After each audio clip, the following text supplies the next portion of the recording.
बिस्मिल्लाहिर्रहमानिर्रहीम।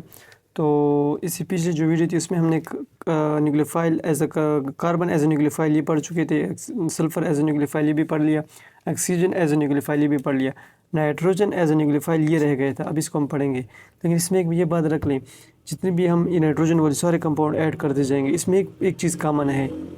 इसमें भी NH2 मौजूद है, अमोनिया में NH2 मौजूद है, इधर भी NH2 मौजूद है, इधर भी NH2 मौजूद है, इसमें भी NH2 मौजूद है, इसमें भी NH2 मौजूद है।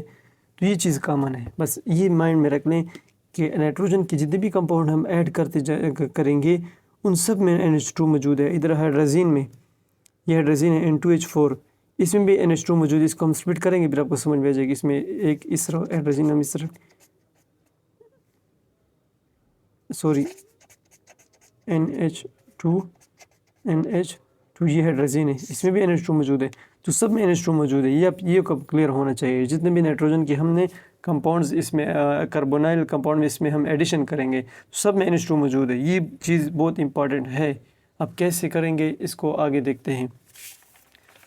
इसको हम पलट देते हैं, ये कहानी अब यहाँ से शुरू होगी नाइट्रोजन की। नाइट्रोजन, अच्छा, तो नाइट्रोजन जब न्यूक्लियोफाइल काम करे, सिंपल, बस इसका हम रिएक्शन स्टार्ट करते हैं। फॉर एग्ज़ाम्पल ये हमने एक कीटोन लिया है,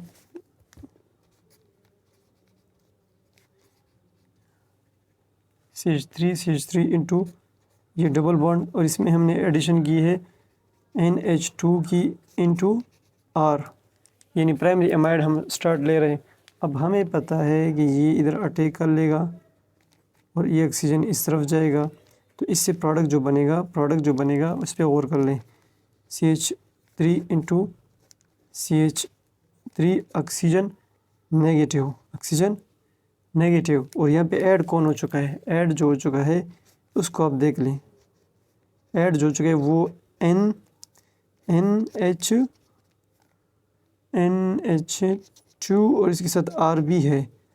तो नाइट्रोजन ने लोन पेयर शेयर की तो इस पर नेगेटिव आएगा, पॉजिटिव आएगा। अब क्या होगा, ये ऑक्सीजन इस पर अटैक करेगा और ये इसको न्यूट्रलाइज कर देगा नाइट्रोजन को। तो इससे बनेगा नेक्स्ट स्टेप में CH3 इंटू CH3, ये ऑक्सीजन के साथ ऐड हो गया हाइड्रोजन, और इधर मैं ऐड करता हूँ, ये नाइट्रोजन नॉर्मल हो गया, इसके साथ अब एक R रह गया, R को मैं नीचे लिखता हूँ, ये H रह गया। अब हमें पता है कि ये ऑक्सीजन इसके साथ अपना हाइड्रोजन बॉन्ड शो करेगा, तो ये एज अ वाटर रिमूव हो जाएगा। इसकी समझ आ गई? इसको फिर गौर से देख लें, ये एज अ वाटर रिमूव हो जाएगा। अच्छा, जब ये इस पर अटैक करेगा, ये OH2 इस पर अटैक करेगा, तो ये अपना बॉन्ड क्या करेगा, ये अपना बॉन्ड इधर शिफ्ट कर लेगा, यानी ये इस पर अटैक करता है एक, ये दूसरा इधर बॉन्ड शिफ्ट कर लेता है, तो ये डबल बॉन्ड बन जाता है। इसका अगर मैं इधर प्रोडक्ट लिख लूँ तो प्रोडक्ट हमारे पास बनेगा CH3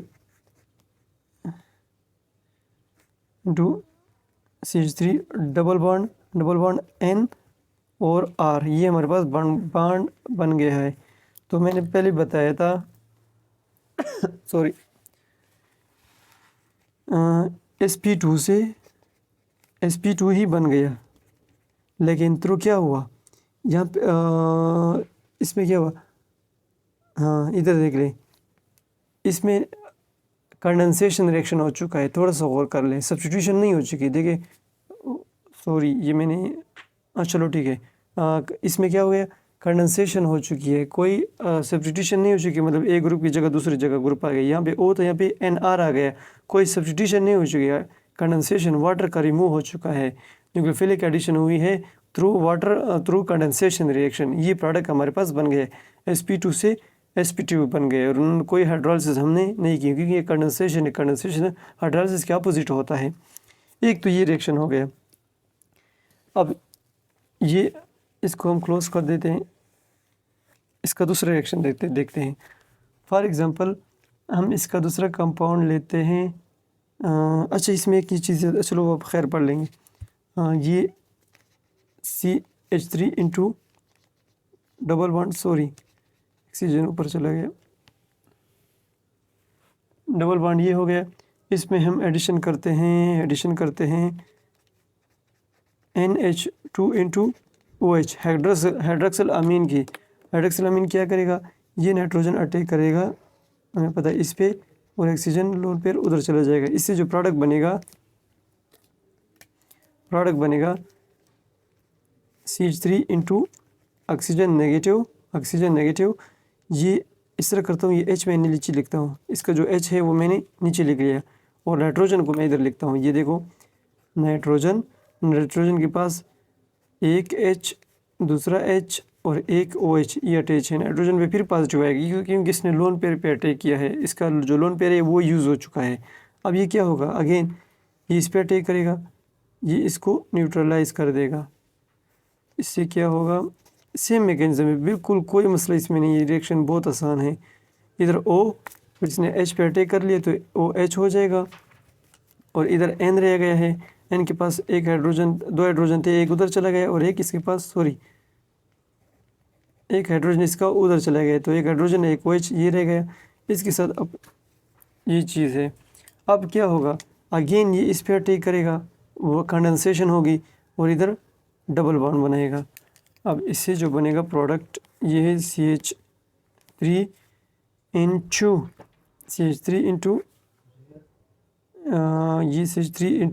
H और double bond N into OH। ये बड़ी इंपॉर्टेंट चीज़ बन गई। अब इसको क्या कहते हैं, अच्छा इससे पहले जो प्रोडक्ट बना था इसको हम कहते हैं शिफ बेस। ऐसे बॉन्ड को जब कार्बन नाइट्रोजन के दरमियान डबल बॉन्ड हो, आगे R अटैच, इसको हम कहते हैं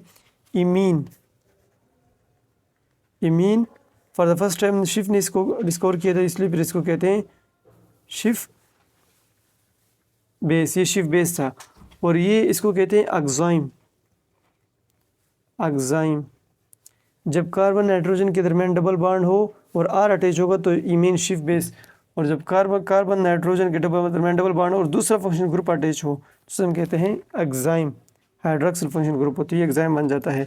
इसका तीसरा पढ़ते हैं रिएक्शन। ये इसके दो रिएक्शन हो गए। तीसरे रिएक्शन में इसका क्या हम लेते हैं, हाइड्रोक्सिल अमीन भी हो गया, हाइड्राजीन लेते हैं। चलो हाइड्राजीन लेते हैं। ये लेट सपोज ये कंपाउंड है, ये कंपाउंड, और इधर हम लेते हैं हाइड्राजीन NH2। तो ये इस पे अटैक करेगा, इसका लोन पेयर नाइट्रोजन का लोन पेयर अटैक करेगा, इधर ये होगा, तो इससे क्या बनेगा, अगेन इनटू, अच्छा इसका CH3 मैं फिर नीचे लिखता हूँ। ये चीज़ आपको याद, ये इसका प्रैक्टिस जितना करेंगे आपको याद।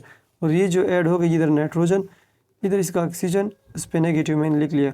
इस नाइट्रोजन के साथ दो हाइड्रोजन हैं, एक हाइड्रोजन, दो हाइड्रोजन और एक NH2 ग्रुप है, इसलिए इस पर पॉजिटिव आएगा कि इसने लोन पेयर शेयर किया है। अब ये अगेन इस पर अटैक करेगा, इसको न्यूट्रलाइज करेगा। अब सारे रिएक्शन में इस तरह होता है, सेम प्रोसीजर है। तो इससे बनेगा ये into this will be nitrogen के एक हाइड्रोजन, नाइट्रोजन के NH2, दूसरा इसका OH, ये इधर चला गया है, और इस CH3 को हम इधर डालते हैं। अब अगेन इधर इस पे अटैक कर लेगा, वाटर कंडेंसेशन होगी, वाटर रिमूवल होगा, और इधर डबल बॉन्ड बन जाएगा। बस ये काम है जो होता रहे, बार बार ये रिपीट होता है। CH3 इंटू, ये इसमें हल्दी नहीं करनी, ये डबल बॉन्ड इंटू NH2, और इधर इसके साथ CH3, ये कंपाउंड बन गया है। इस कंपाउंड को हम कहते हैं हाइड्राजोन।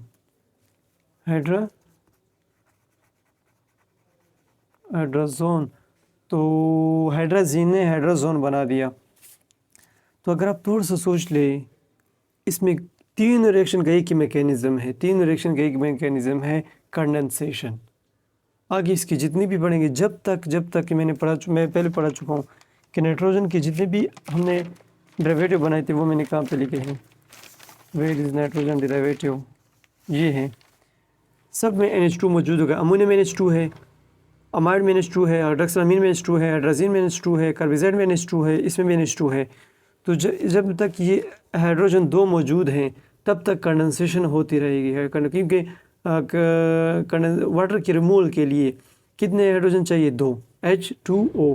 तो O तो कार्बोनाइल से आ जाता है, कार्बोनाइल में ऑक्सीजन मौजूद होता है और 2 हाइड्रोजन इससे चले जाते हैं, जैसे कि अभी इस रिएक्शन में होता था। ये देख लें, इन तीनों रिएक्शन में अब यही फिनोमेना होता है। मुझसे cuando करो शेव रखो। हाँ, अभी मज़ा आया। वो तो चीज़ तो पता नहीं गुम हो गया, फिर चला गया। या अल्लाह, हाँ ये है। अब इसमें देख ले, सब में, इसमें भी NH2 था, 2 हाइड्रोजन थे, इसमें भी NH2 था, 2 हाइड्रोजन थे, इसमें भी NH2 2 हाइड्रोजन थे। तो इसका ऑक्सीजन चल रहा था कार्बोनाइल के और इसके 2 हाइड्रोजन चले जाते, वाटर रिमूवल। इसका ऑक्सीजन, इसके 2 हाइड्रोजन, वाटर रिमूवल। इसका ऑक्सीजन, इसके 2 हाइड्रोजन, वाटर रिमूवल हो गई। एंड प्रोडक्ट क्या था? sp2 to sp3, sp2 to sp3, sp2 to sp3, carbon nitrogen double bond, carbon nitrogen double bond, carbon nitrogen double bond. बस फ़र्क क्या था? इसके साथ अटैच था R तो हमने R अटैच कर लिया, इसके साथ OH तो इसमें हमने OH अटैच कर लिया, इसके साथ अटैच था NH2 तो हमने NH2 अटैच कर लिया। ये फ़र्क बन रहा है। अब आगे इसके जितने भी कार्बोहाइड्रेट का रिएक्शन है और भी जितने इसके रिएक्शन आप कर सकते, इसमें कोई मसला नहीं। कार्बोहाइड्रेट का उसका प्रैक्टिस कर लें, वो भी बहुत आसान है, कोई मसला नहीं, ये सेम प्रोसीजर है। एक रिएक्शन है थोड़ा सा डिफरेंट है इसके। अगर NH2 में एक H आ जाए तो फिर क्या होगा? यानी हाइड्रो कंडेंसेशन के लिए तो 2 हाइड्रोजन चाहिए, अगर इधर H एक आ गए तो फिर क्या होगा? सॉरी, ये इसको थोड़ा सेट करते हैं। Wait for a while. लगता है ये सेट हो गया। अब मुझे इसकी डिसिप्लिन अच्छी लग रही है। हाँ, अब देखें, फॉर एग्ज़ाम्पल ये कंपाउंड है और इसमें हमने सॉरी नाइट्रोजन को कैसे ड्रा को, बस ये तो N बड़ा बुरा लग रहा है। ये नाइट्रोजन, इसके साथ ये H है। अब इसके अंदर एक H मौजूद है, तो कंडेंसेशन के लिए तो 2 H चाहिए। उधर तो ऑक्सीजन तो मिल गया, हमारे पास H एक ही है तो 2 हमें चाहिए। तो अब कैसे मतलब ये होगा, कैसे इसमें कंडेंसेशन होगी? तो कोई डरने की बात नहीं, बहुत ही आसान है, बहुत ईजी है। इसको हम नाम देते हैं कि सेकेंडरी अमीन है, यानी 2 R ग्रुप हैं। प्राइमरी अमीन का रिएक्शन हमने कर लिया, जिसमें हमने इस तरह किया था NH2 R, ये हमने पढ़ा, मैं पहले पढ़ा चुका हूँ, जिसमें आई थिंक इमीन बनता था। यस, इमीन बनता था इसके प्रोडक्ट में। सॉरी, और ये सेकेंडरी अमीन है तो इसमें तो एक H है, तो कैसे होगा? अब हम देखते हैं। अब अटैक शुरू कर दें। ये देखो अटैक हो गया, बिस्मिल्लाह, और ये सिर्फ शिफ्ट हो गया। अब इससे बनेगा क्या? मैं नीचे ड्रा करता हूँ। इससे बनेगा ये कि ये है कंपाउंड, इस पे नाइट्रोजन ने अटैक कर लिया, तो नाइट्रोजन को मैं इस तरह बनाता हूँ। नाइट्रोजन के साथ अटैच हैं क्या? नाइट्रोजन के साथ है CH3 अटैच है, इसके साथ दूसरा CH3 अटैच है, इसके साथ एक H अटैच है, तो इसके बाद पॉजिटिव चार्ज आएगा और इधर ऑक्सीजन के ऊपर नेगेटिव। तो हमें पता है अगेन वही कि ऑक्सीजन नेगेटिव इसको हाइड्रोजन पे अटैक कर लेगा और इसको न्यूट्रलाइज कर देगा। शायद ये नज़र आ रहेगा या नहीं, ये देख लें। ऑक्सीजन ने हाइड्रोजन पे अटैक कर लिया और हाइड्रोजन का जो बॉन्ड पेयर था वो नाइट्रोजन ने ले लिया, न्यूट्रलाइज हो गया, जिस तरह नॉर्मल प्रोसेस होता रहा। अब आगे क्या होगा? सॉरी, ये OH हो गया और इधर जो है इधर N इंटू ये CH3 अब OH बन गया। इसके पास दूसरा हाइड्रोजन नहीं है कि H2 उस पर अटैक कर ले और वाटर रिमूव कर ले। अब ये क्या करेगा? तो याद रखें, इधर तो मौजूद है, इधर तो है, तो इससे पे तो अटैक कर सकता है। ये देखो, जिस पे इसने अटैक कर दिया, तो ये क्या करेगा? जब इस पे अटैक करेगा तो H+ निकलेगा, तो ये बॉन्ड पेयर किधर जाएगा? ये इधर बॉन्ड पेयर चला जाएगा। अब इससे प्रोडक्ट में बनेगा अच्छा थोड़ा सा सोच लीजिए, ये अल्फ़ा कार्बन है और ये बीटा के बाद कार्बन के पास हाइड्रोजन है। Alpha carbon beta carbon, alpha के पास हाइड्रोजन नहीं था कि H2O फिर कंडेंसेशन हो जाती, इधर हाइड्रोजन है तो इसे ले लेगा बीटा हाइड्रोजन। अच्छा ये तो हो गया। अब इधर भी बीटा हाइड्रोजन, ये भी बीटा कार्बन, इसके पास भी हाइड्रोजन है, लेकिन इसलिए यहाँ पे अटैक करेगा कि करीब है, उधर तो दूर है ना, स्टेरिक केमिस्ट्री यू नो। अच्छा ये तो हो गया। अब इसमें मैं क्या बात करूँ, चलो ठीक है बस प्रोडक्ट बनाते हैं। ये हो गया, ये इसके इधर डबल बॉन्ड बन गया, ये वाटर रिमूव हो गया, और इधर N/2 CH3 group, 2 CH3 group, ये प्रोडक्ट बन गया। पता है इस प्रोडक्ट का बड़ा प्यारा नाम है, प्रोडक्ट का बड़ा प्यारा नाम है एन अमीन। इसको ये नाम क्यों दिया गया, देखो, ene stand for double bond, amine stand for amine group, ये डबल बॉन्ड इन और ये अमीन है तो ene amine, simple is that, ये अमीन। अब इस रिएक्शन को हम क्या कहते हैं, जो हमने सारा पढ़ लिया जिसमें एक हाइड्रोजन है दूसरा नहीं है, ऐसे रिएक्शन को कहते हैं बीटा एलिमिनेशन। न्यूक्लियोफिलिक एडिशन तो है, लेकिन ऐसे रिएक्शन को हम कहते हैं beta beta beta elimination, beta elimination. तो इसको फिर हम नाम देते हैं दूसरे अल्फाज में कि बीटा एलिमिनेशन किस तरह होती है कि secondary amine will causes beta elimination, कि सेकेंडरी अमीन जब भी आएगा तो वो बीटा एलिमिनेशन को काज करेगा। ये हो गए नाइट्रोजन के रिएक्शन। आई थिंक नाइट्रोजन कितने ही रिएक्शन काफ़ी हैं, ये बहुत ज़्यादा है, तो इस पर खूब प्रैक्टिस कर लें। ये रिएक्शन थोड़ा सा सबसे डिफरेंट था, इसमें कंडेंसेशन होती तो है लेकिन वो थोड़ा सा मेथड इसका डिफरेंट है। तो ये सारे नाइट्रोजन के रिएक्शन हो गए। आगे फिर हम पढ़ेंगे, ये सारे रिएक्शन इसके हो गए, न्यूक्लियो कार्बोनाइल के रिएक्शन कंप्लीटेड। आगे जो हम पढ़ेंगे फिर आई थिंक ऑर्गेनोमेटालिक कंपाउंड पढ़ेंगे, ठीक है, फिर उसको आगे देखते हैं।